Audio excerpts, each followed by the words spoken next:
She ain't got her little boo in the car, babe. What did I tell you? Ramy's mama is a city girl. A city girl. They had sex. Ah! God, he done went on ahead and kissed his cousin. Hello, assalamu alaikum. It's your girl Yerrrrrrrrrr, aka Big Body Naughty, and we are back with another video. I said I was gonna give y'all consistency, and then I missed 2 weeks in a row. But that's neither here nor there, baby love, because I'm back now. So first things first, let's just hop right into it. If you guys do not follow me on Instagram, you should, at Nadira.p. It's a lot of fun stuff on there. I'm always talking, always chatting, blah, blah, blah. But also every Tuesday and Thursday, 6 p.m. Eastern Standard Time, I do a segment on my stories called Televised Tuesdays with Nadira P, where I provide cinematic commentary for all of the movies and shows and whatever you guys suggest. I just started this, I think it was about a month ago, and the first show that we did was Ramy. If you have not heard about Ramy, you should go and check it out. I do believe, yes, it is on Hulu. Season 1 and season 2 is on Hulu, and they just released the news not too long ago that he got renewed for season 3. So woo-woo! We are here today so I can give all of my final thoughts and my final review on season 1 of Ramy. So first things first, light flex, I know Ramy. Ramy knows me. You know what I mean? I met Ramy when I was new to the stand-up comedian game. We performed at a show in Minneapolis together. This is before I knew that he was a writer, that he was coming out with the show. But when I learned that it was coming out, I'm like, okay, cool. I expect it to kind of be a little trashy, a little out there, a little risque, if you will. And before, I know I'm super late because I know it probably came out maybe 1-2 years ago. And when I heard about the show, I was like, okay, cool, I can't wait to check it out. But before I could even do that on Twitter, on Instagram, and Facebook, I'm seeing all of the criticisms. But I'm like, you know what? I'm not going to internalize it because I want to have my own feelings and my own thoughts when I finally watch it. So fast forward to years later, a month ago, I start the show. I rid myself of any preconceived notions. You know what I mean? I'm not expecting anything. I just want to watch the show from a viewer's perspective, and then whatever I think is what I think. So number one, the main critique that everyone had: oh, Ramy is not a good representation of Islam. He didn't represent Islam well. It was a lot of lewd and crude and explicit things in the show. Da, da, da, da. Sweetie, before you watch the show, I feel like if you didn't know who Ramy was, you probably should have checked out some of his stand-up, because then it would have let you know at least a little something about who Ramy is, to give you an insight into how the show was going to be. That's number one. Number two, you wanted the show to be a good representation of Islam to appease whom? Who did you want to be impressed with the show? Because I feel like the Muslims that watched it, we know, whether you thought the show was explicit, whether you thought it was trashy, there are people that really live like this. So you were trying to show off for who? And that's a very large problem that I have with the Muslim community, especially when it comes to entertainment, that Muslim entertainers such as myself, Muslim performers, Muslim artists, the work that we put out, people are always judging it from the point of view of, oh, what are non-Muslims going to think about this? Oh, da, da, da, da. I don't care. I don't care what non-Muslims think about it. I'm not, me personally, and it may be different for other Muslim performers or Muslim artists. Me personally, I'm not making my work to try and impress non-Muslims. I don't really make work for non-Muslims. My people, Muslims, black people, black women, can relate to this. So I don't care what any outsider has to say about this. And it's not fair as artists to critique our work from a place of, oh, well, what is a non-Muslim gonna think? Da da da da. That brings me to the second critique. The same critique, really. This was not a good representation of Islam. You're depending on a TV show that's streamed that was made and streamed in the United States of America, in the Western world, where Muslims are still forced to live under ridiculous amounts of surveillance. You're expecting this show to be a good representation of Islam? If you want something that is a good representation of Islam, go read the Quran. Go study the seerah of the Prophet ﷺ. Why are you depending on a good representation of Islam from a TV show? from a television show. You are depending on a television show to represent Islam well. And what I will say about Ramy is that, number one, I was not depending on Ramy to represent Islam well. I was depending on it to be, at the very least, an actual factual representation of the life of a Muslim. And with regards to Ramy, he did that well. It may not be my story, it may not be your story, but it was factual, it was clear, it was concise. And I really appreciated that about the show. He didn't sugarcoat anything. He didn't make it seem like he was a person that just stayed in his room and just prayed and just dhikr and read Quran all day. He showed, whether it was fictional or not, he showed and told the story, I'm sure, or told very big parts of various parts of our story about the real life of a Muslim. And with that, a Muslim's life is not defined by how many sins you do commit or how many sins you don't commit. The human experience of a Muslim is defined by seeking forgiveness. Yes, it's best if you avoid sin. It's best if you do things to not put yourself in certain positions, to stay away from sins. Yes, it's best if you do your best not to commit major sins. But it's what? It's even better if you sin and you seek Allah's forgiveness. And Allah says, verily I am the most forgiving, the most merciful.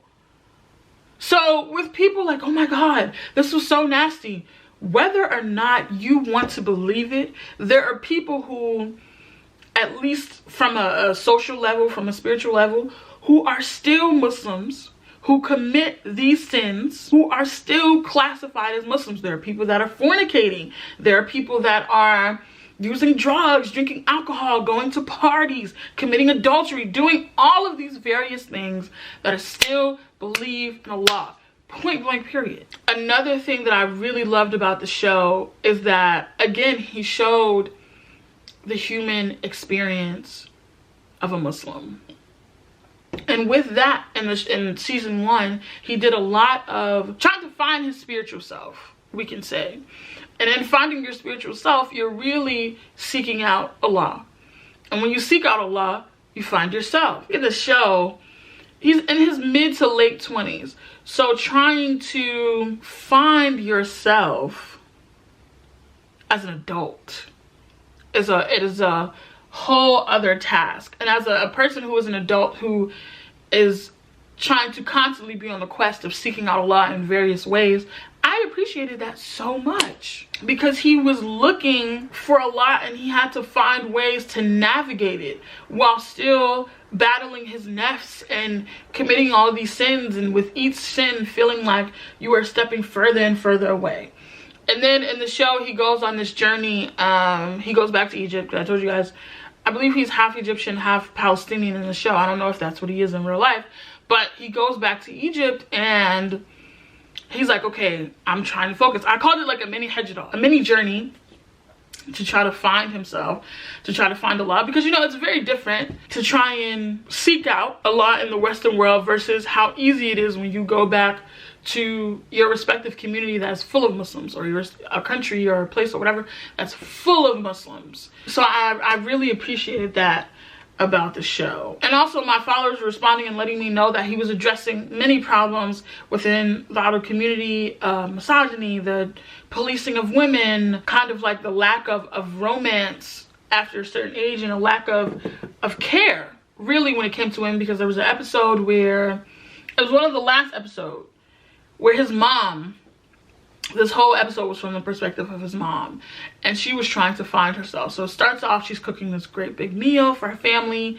and the husband said he's coming home late from work. Ramy leaves to hang out with his friends. She can't find his sister, and the mom is like, I need to do something with myself. Like, I'm in this house, I'm bored, I feel like I don't have a purpose. So then she sees an exercise class, and she's telling her husband, she's like, I'm gonna go to the exercise class, it's all gonna be fun, da da da da. And the husband's like, you don't need to go exercise, just find something on YouTube and do it for free. We hate an unsupportive partner. Long story short, she ends up getting into Lyft, and then she's like finding her purpose and everything is going well, and then she meets this guy, and then they form a little bond over a quick conversation, and it basically ends with she got all dressed up for the guy to go meet him again, and he gets in the car with his wife, and then she goes home back to her super mid husband, and they chatted up, whatever. They end up doing it on your street, and then that's how it ends. But I think going from the point of view of an older woman, of a mom, of a stay-at-home mom, of a woman who has dedicated her life to motherhood and to being a wife, I really appreciated that perspective of, well, how does she feel? Well, how is she looking at the world? Well, how is she reviewing things? How does she see her personhood now that nobody is really in dire need of her? And when I say that, I mean she doesn't have babies that are depending on her for food and shelter and love and care. Her husband is in his own world. He's working to support their family. So what does it look like for her now? What does success feel like to her now? What does she want to do? Who is she now? So that episode was great. I love how that was written. I love how that was directed. I loved everything about that episode. Now, a part of addressing how it feels for her as an older Arab woman who is middle-aged now, I believe his parents are in their 40s, 50s. They showed another perspective with, in the show, Ramy has a sister, and she's just like a typical, you know, girl. I believe she's like 25. She works, she comes home, she still stays with her parents, but then it gets to a point where she's ready to have sex. The way I saw it was that she wants some type of marker of independence. She's 25 years old. She's still living in her parents' house, and if you're like myself, you're older, you know, you're well within adulthood and you're still staying with your parents, you know the trouble that can present and the problems that can bring into your household. So as a Muslim woman, even, mind you, she's 25, she's almost 30 years old, as a grown Muslim woman who still has to tell her parents where she's going, she still has to ask for permission, she still has to do kind of all of these kiddish things, in my opinion. She's like, you know what, I need some sort of independence. So she's like, I'm gonna have sex. So in the scene, she like met some white man at a coffee shop, which is like, ew. Like, you want to talk to a non-Muslim is one thing, but a white, a Caucasian, no, we don't we don't do that. So she's like, you know what, this is the guy I'm gonna have sex with. So they get back to the place, they never actually end up having sex, because he basically, his dirty talk is basically him fetishizing her. Like, he's like, oh, speaking Arabic for me, or and then it comes to the point where he admits that he only really wants to have sex with her because she's Muslim and because she's Egyptian. And that is a very big problem within the Muslim community, is the constant fetishization of Muslim women. And this is not only Muslim women who cover, because Muslim women who don't cover are also privy to this fetishization. Now, Muslim women who do cover, I think there may be an extra degree to it because of the whole, ooh, what you have under there, so mysterious, but even Muslim women who don't cover, we are seen as these kind of like ethereal, angelic beings who are forced to stay virgins till they're married. So, you know, if you get a piece of that, it's like, wow, you've bitten into the forbidden fruit, you know. No. It's nasty, it's disgusting, because even that mindset, unfortunately, follows into a lot of our marriages within the Muslim community. And when that happens, the men are hindered from focusing on pleasuring us, or hindered from even thinking that we are human beings with bodies who want to be pleasured, who want to have certain sensations, who want to have feelings, to the point where the man gets his and, all right, see you later, see you at dinner, like, you know what I mean? But shameless plug, if you want to know more about the sexuality and erotology in Islam, I suggest that you follow the village auntie, you follow Habiba Kende.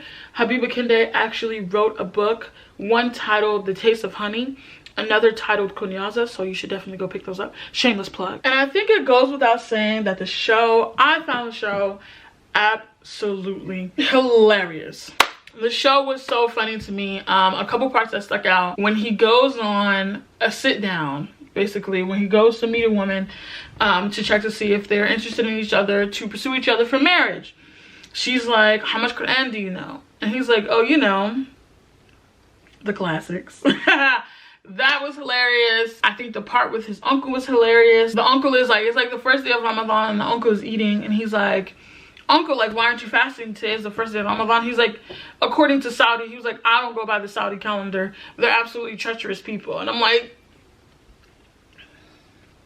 tea was spilled. Tea was spilled. The show ends with him in Egypt. A part that really warmed my heart and broke my heart at the same time. In one of the final episodes, he goes to Egypt and he actually wants to visit with his paternal grandfather. So he goes to visit with his grandfather, and the grandfather, like when the grandfather sees him, he runs to hug him. Him and his grandfather are about to have this time to really connect. And it's very unfortunate, in that same episode, the grandfather dies. But then in that episode as well, he connects with a female cousin of his. Now, let me just preface this by saying, Islamically, you are allowed to marry your cousin. As an African American, as a Caribbean American Muslim, you will not find very often in my culture that Muslims will marry their cousins. You might find it a couple times, not very often, because we grow up in close proximity with our cousins. They're like siblings to us, so that's never really like a thing. But in other cultures they do. Allah has allowed it, alhamdulillah. By the end of the season, the last episode, unexpectedly he kisses his cousin. Now, that's nasty, but completely unexpected. I thought we were here to find ourselves spiritually. How did you end up kissing your cousin? Ramy, I have questions. I have questions. I hope you have answers. Now, the critiques. Of course, I did not absolutely love everything about the show. The only problem that I really had, well, there were two problems that I had. Number one, there was an episode where he has a close friend of his. I believe he's paraplegic. But just for the sake of me not getting it wrong, he has a friend that is disabled. He's in a wheelchair, but he cannot really do anything on his own except for move his wheelchair. So his friend is like, oh, this friend is not Muslim. He's like, oh, take me to this girl's house. I met this girl. I think they met on Xbox or whatever. He's like, I met this girl. We got to talk. She's great. Please take me to her house. Take me to see her. Take me to see her. So Ramy's like, okay, cool. I'm going to take you to see her. Ramy takes, mind you, this disabled friend, this is an adult. This is a grown man. He takes him to see the girl. It's an underage girl. So Ramy's like, no. Mind you, it's two underage girls there, and they bought them alcohol. Ramy's like, listen, we gotta go. We need to leave. The friend is like, listen, I'm disabled. I don't have a lot to choose from. Just let me have this. And Ramy allows the friend to go into the room with the underage girl. They never actually have sex or anything like that. But I just felt like, ew. Like that was, that was nasty. Like that, I don't see any reason at all for that to be included in the show. And I personally feel like if I had a disabled friend that tried to go and see an underage boy or girl, doesn't matter. No, that's not, just because you're disabled, you're not going to commit statutory rape. That's nasty. That's disgusting. That's illegal. But those are all the thoughts that I have today. You guys should definitely follow me on Instagram at nadira.p or follow me on Facebook, Nadira P. Every Tuesday and Thursday, 6 p.m. Eastern Standard Time, we do televised Tuesdays. You guys should definitely tune in for that. It's a whole lot of fun. Down there in the comment section, please let me know any shows, any movies, any videos that I should review, and I will be sure to review those. But thank you guys so much for tuning in to another video. Do not forget to like, comment, and subscribe, and I'll see y'all later. Bye. Alaikum.